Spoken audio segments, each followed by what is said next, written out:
السلام علیکم ناظرین گرامی، اعوذ باللہ من الشیطان الرجیم، بسم اللہ الرحمن الرحیم۔ روایت میں ہے کہ ایک شخص مولا کائنات کی خدمت میں آیا اور عرض کرنے لگا، کہا یا علی، مجھے کوئی عمل بتائیں یا ترکیب کہ جس سے میں دولت مند ہو جاؤں اور اتنی ہو کہ جس کا میں شمار بھی نہ کر سکوں۔ مولا علیہ السلام نے کہا، جاؤ جا کر اپنے والدین کی خدمت کرو۔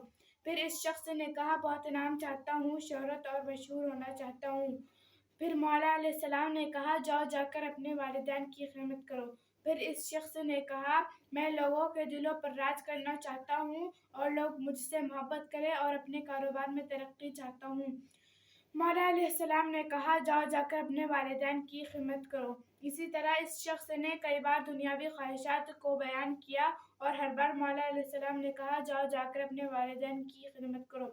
تو اس شخص نے ایک مرتبہ حیرت اور تعجب ہو کر کہا، یا علی، کیا ہر چیز والدین کی خدمت سے حاصل ہوگی؟ مولا علیہ السلام نے کہا، ارے نادان، یہ تو دنیاوی خواہشات ہیں، تجھے تو آخرت بھی والدین کی رضا اور ان کی خدمت سے حاصل ہوگی۔